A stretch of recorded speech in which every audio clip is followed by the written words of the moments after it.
लेकिन जीवन जीने के साधन जो है वो शरीर है और उसको एक निश्चित आयु चाहिए।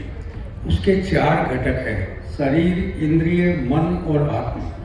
इन चारों घटकों को अपना अपना आहार चाहिए और इन चारों घटकों को कैसे स्वस्थ रखा जा सकता है उसका समग्र विज्ञान जो है वो आयुर्वेद है और बड़ा व्यवस्थित है। जैसा कि अभी अरोड़ा साहब ने कहा कि ये हजारों वर्षों से हजारों लोगों ने इसको परीक्षित किया है। देखिए, हम रोगों से चाहे जितना लड़े और पिछले 50 सालों में हमने बहुत तरक्की की, फिर भी रोग बढ़ रहे हैं और दवाएं कम पड़ रही हैं। तो आयुर्वेद का पहला ही सिद्धांत ये है कि आप मेडिकल और हेल्थ, दो डिपार्टमेंट है, स्वास्थ्य और चिकित्सा। तो स्वास्थ्य पर जब तक ध्यान नहीं देंगे, रोगों से बचाव पर ध्यान नहीं देंगे, तो रोगों से लड़ने में हमारी पूरी शक्ति भी कम पड़ेगी।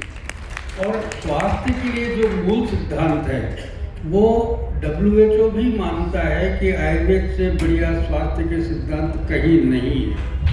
और स्वास्थ्य के लिए क्या चाहिए कि हमें आहार, सबसे पहली बात यह है कि डाइट, और उसके नियम उपनियम हैं। एक कॉन्शियस डाइट होनी चाहिए और उसके बाद में उसको किस व्यक्ति को कैसा आहार है ये भी एक कल्पना है।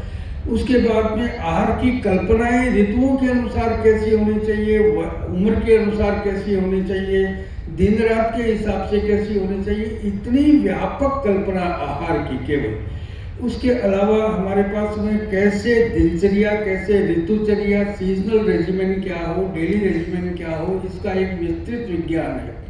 इसके अलावा जितने भी प्रकार के जो अर्जेज है, नेचुरल अर्जेज जिनको हम वेग कहते हैं, उनके धारण करने से क्या बीमारियां होती है, और कुछ ऐसे मानसिक वेग हैं जिनके धारण नहीं करने से क्या बीमारियां होती है, वो एक विज्ञान है और उसकी चिकित्सा भी है। इसके अलावा स्पिरिचुअल एनलाइटनमेंट के लिए क्या नियम उपनियम हैं, वो इंद्रियों के पोषण के लिए क्या है, वो भी सब। तो आयुर्वेद एक शरीर जो इस धर्म का, अर्थ का, काम का, मोक्ष का साधन भूत है, उसको कैसे स्वस्थ रखा जा सकता है, इसके सारे घटकों का कैसे चिंतन किया जा सकता है, उसका नाम आयुर्वेद है। इसके बाद में शुरू होता है रोग निदान और चिकित्सा।